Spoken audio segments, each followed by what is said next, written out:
چائے پینے کے بعد معاذ کھیتوں کی طرف روانہ ہو گیا تو منال نے سارے گھر کا جائزہ آرام سے لینا شروع کیا۔ یہ ایک چھوٹا مگر نئے طرز کا بنا ہوا گھر تھا۔ اس میں 2 کمرے تھے۔ لاؤنج تھا مگر ایک طرف سے کھلا ہوا تھا۔ لاؤنج کے سامنے بلاک تھا جس کا فرش سیمنٹ سے بنا ہوا تھا۔ پھر آگے میدان تھا جس کے کناروں میں دیوار کے ساتھ ساتھ قسم قسم کے پھول اور پودے لگے ہوئے تھے جو کہ اس گھر کی خوبصورتی میں اضافہ کر رہے تھے۔ سردی کی وجہ سے چھپرا سا بنا ہوا تھا جہاں پر بیٹھ کر آگ جلائی جاتی تھی۔ آج بھی ہلکی سردی تھی۔ موسم سرما الوداعی کو تیار تھا لیکن پھر بھی اسے سردی محسوس ہو رہی تھی۔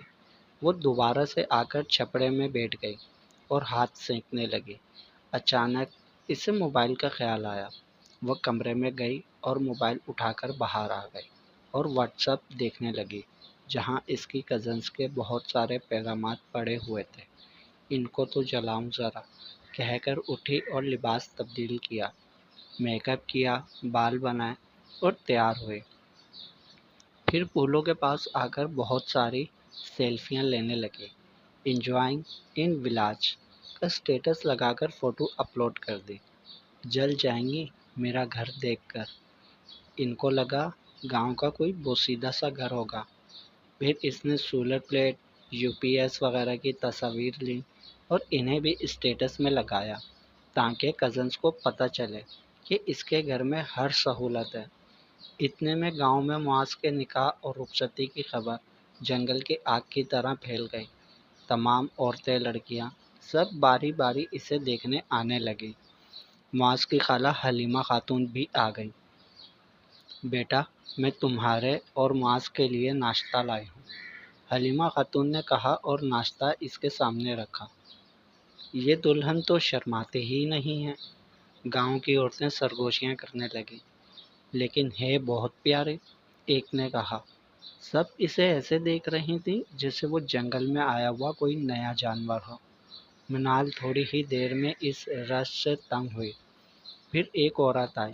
اس نے اپنا نام نوری بتایا اور کہا کہ وہ معاذ کی ملازم ہے۔ میں کھانا بناتی ہوں یہاں معاذ صاحب کے لیے، اور میرا شوہر بھی یہیں ہوتا ہے سارا دن۔ وہ معاذ صاحب کے باقی سارے کام کرتا ہے۔ ہم دونوں میاں بیوی تقریباً سارا دن ہی یہاں کام کرتے ہیں۔ صبح کی چائے ہم معاذ کے جانے سے پہلے ہی بنا دیتے ہیں۔ آج بھی میں نے چائے بنائی، پھر میں گھر چلی گئی۔ اب دوپہر کا کھانا بنانے آئی ہوں، نوری نے کہا تو منال خوش ہو گئی۔ واہ، مطلب مجھے کوئی کام نہیں کرنا پڑے گا، منال نے کہا۔ نوری کھانا بنانے لگی۔ سب عورتیں بھی چلی گئیں اپنے گھر، سب کو کام تھے اپنے گھر میں۔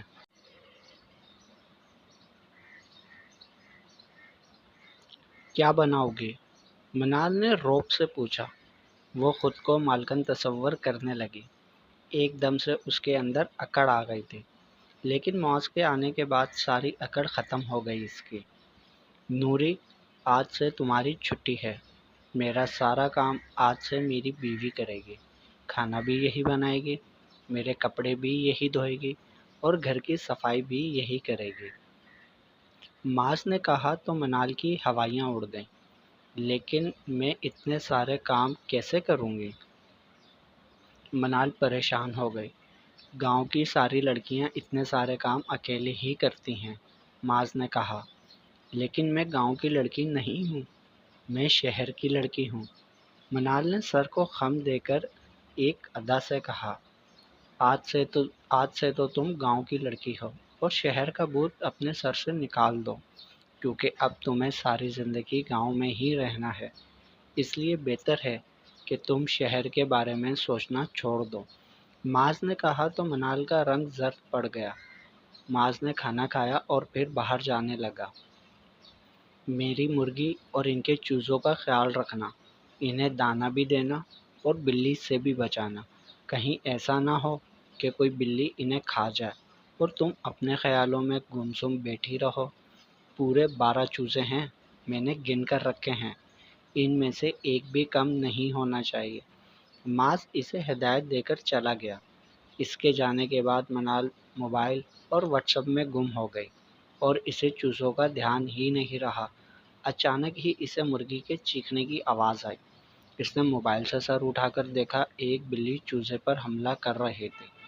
ایک دم سے وہ اس کے پیچھے بھاگی اور چوزے کو چھڑانے کی کوشش کرنے لگی، لیکن بلی چوزے کو اپنے منہ میں لے کر ایسے بھاگی کہ کسی کے ہاتھ میں نہ آئی۔ منال بلی کے پیچھے بھاگی اور مرغی بلی کے پیچھے چلاتی ہوئی بھاگی، لیکن بلی نظروں سے اوجھل ہو گئی۔ منال سر پکڑ کر بیٹھ گئی۔ اب 11 چوزے رہ گئے تھے۔ شام کو جب معاذ گھر آیا تو آتے ہی اس نے چوزوں کی گنتی شروع کی۔ منال کا دل ڈوبنے لگا۔ آج رات کھانے میں کیا بناؤں؟ گنتی کے دوران جان بوجھ کر منال نے اس کا دھیان بٹانا چاہا کہ وہ گنتی بھول جائے۔ اتنے میں حلیمہ خاتون کھانا لے کر آ گئیں۔ گاؤں میں شام کو ہی کھانا تیار کر کے کھا لیا جاتا تھا، مغرب تک۔ میں تم دونوں کے لیے دیسی مرغی کا سالن لائی ہوں۔ حلیمہ خاتون کی آواز پر معاذ نے پلٹ کر انہیں دیکھا اور گنتی روک دی۔ گنتی رک جانے پر منال کی سانس بحال ہوئی۔ اسے دل ہی دل میں حلیمہ خاتون پر ڈھیر سارا پیار آنے لگا۔ آپ نے کیوں تکلیف کی خالہ، میں بنا لیتی۔ منال نے معاذ کا دھیان بٹانے کے لیے کہا تھا۔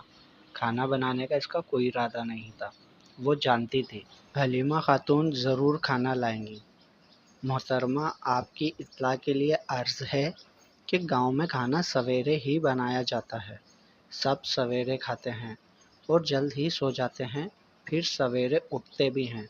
معاذ نے طنزیہ کہا اور پھر سے چوزوں کی گنتی شروع کی۔ حلیمہ خاتون واپس چلے گئی تھیں۔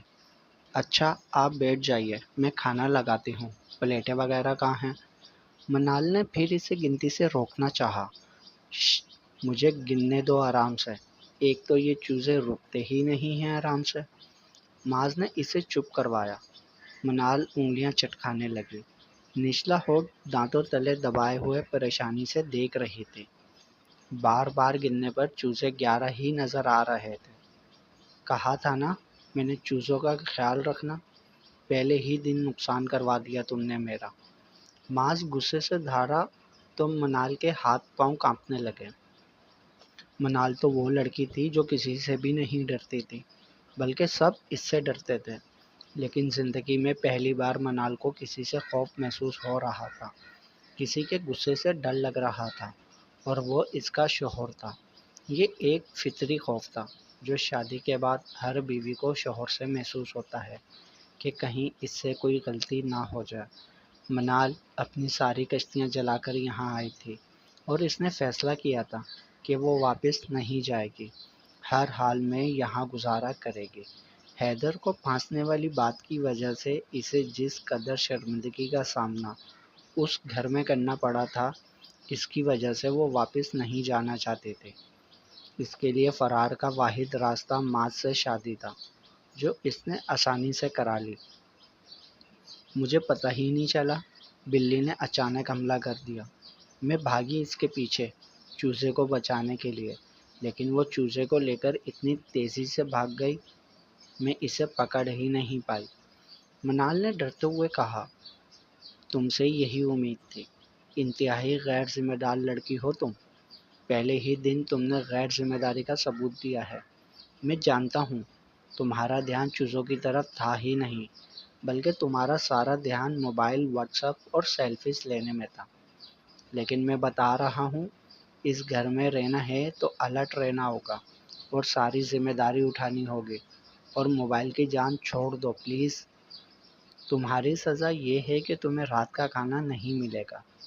ایک رات بھوکی گزار لوگی تو ہوش ٹھکانے آ جائیں گے، معاذ نے کہا اور کھانا لے کر کمرے میں چلا گیا۔ خود کھانے کے بعد اس نے بچا ہوا کھانا چھپا دیا۔ منال باہر چارپائی پر ہی بیٹھی رہی، یہاں تک کہ رات ہو گئی۔ وہ ابھی تک خوفزدہ تھی، اب اسے بھوک لگنی شروع ہو گئی تھی۔ وہ اس انتظار میں تھی کہ کسی طرح معاذ باہر کہیں چلا جائے تو وہ کھانا تلاش کر کے کھائے۔ تھوڑی دیر بعد معاذ باہر نکلا تو وہ چارپائی پر بیٹھی ہوئی تھی۔ اندر آ جاؤ، رات بہت ہو چکی ہے۔